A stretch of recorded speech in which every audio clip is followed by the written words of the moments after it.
Wow, the one thing I did not expect to see in this show is the GOAT himself. La pasión. La pasión. Vamos.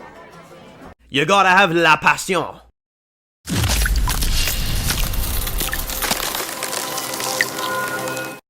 Alright guys, this one's going to be doing another review today. This one's going to be doing another review for Dexter New Blood. This one is my next review for Season 1. We are halfway through Season 1 now. This is for Season 1, Episode 5, titled Runaway. So, bar none, the best episode so far. This episode was insane. This episode was nuts.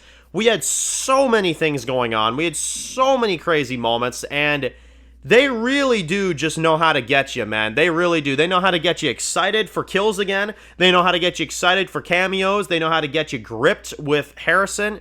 They really have done a great job with this season. They really have. So the plot of this episode is basically this. You have Harrison that is now looked at as the hero of, this town and this school. So they invite him to this party, basically. And you have Harrison that kind of distances himself from Dexter, and he goes and sneaks out to this party. Well, when he goes there, of course, he takes some ecstasy. He takes some crazy hard drugs and absolutely spazzes out. And he is out of darn control. He is going nuts, and everybody is looking at him as this cool guy, this cool hero guy and stuff like that. They throw a party for him, and he gets right out of it to a point where he overdoses.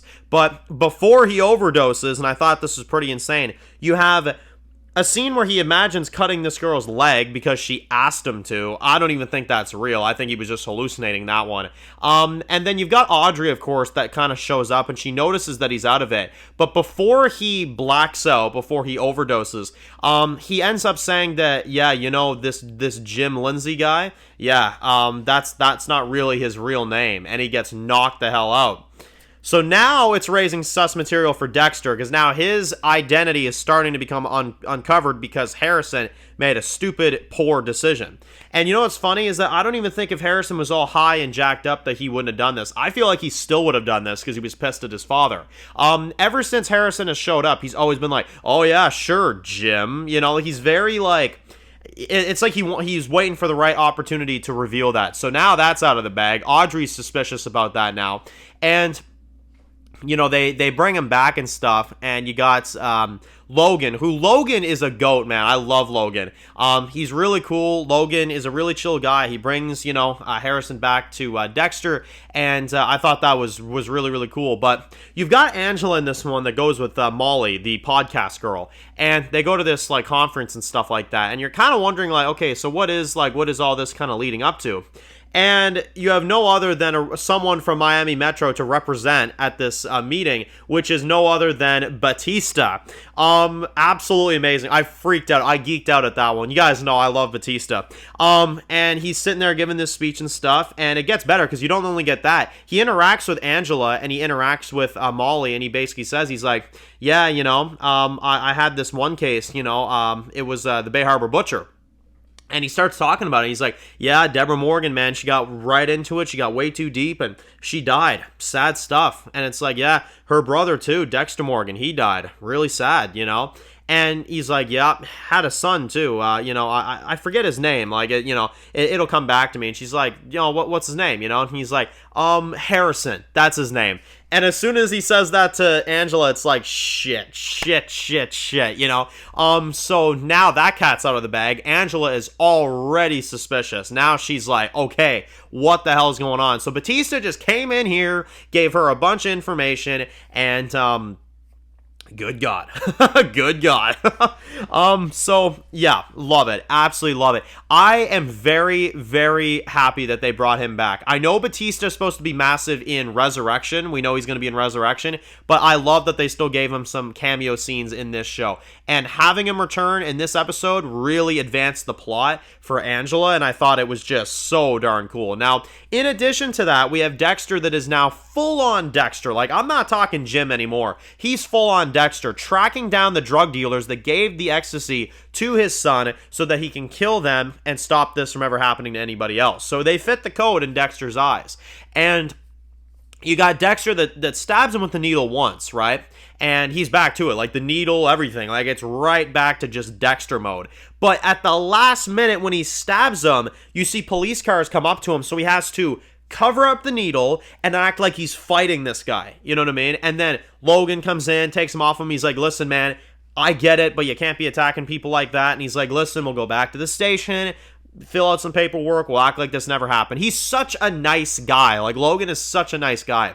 And you have Dexter that has to act like he was just beating him up, because if he found out that he was stabbing him with something, it would have been a big problem, right? So he narrowly got caught by Logan, but they didn't quite catch him. He covered that up good. And anyway, you've got that going on. You've got Dexter. He's free to go now. And he tracks down these guys and shrink wraps them and does the cut on the face and everything. He kills these drug dealers, and I was like, oh my god, man. He fully goes back to what it is. He fully goes back to Dexter Morgan. Like, this episode, he goes back to his rituals. He goes back to everything. It's insane. Now, to add to what else is going on, we also have in this episode, which was crazy, Kurt, who has this woman locked up, this woman with the green hair and stuff, right? And she's locked up. But the difference is she's actually playing it up like she's not scared. She's not following Kurt's orders. And you can tell that this genuinely is getting to him. And obviously, he wants her to run away. She doesn't run away. She's standing there smiling at him, saying like that she's not afraid. And Kurt doesn't like that. He likes the women afraid, you know? So she decides in this one that she's gonna, play the game. And she attacks him, and he pulls out his gun, and unfortunately he does kill her. I kind of thought, I was like, maybe she'll be one of the ones that gets away or something, but no, he kills her brutally. She stood up to him, though. I mean, it was pretty darn intense. And then at the end of the episode, you have Angela that's looking into the Bay Harbor Butcher case in Miami Metro as she looks up Dexter Morgan. And Dexter Morgan comes up in the file as you see his face come up in the paper at the end, and they cliffhanger the episode there as Angela finds out that his name is really Dexter Morgan. So, yeah, we're gonna have to see where that goes, man. That's gonna be insane. But yeah, absolutely incredible episode. It's my favorite one so far. This episode was so good. It was so jam-packed with so many big things.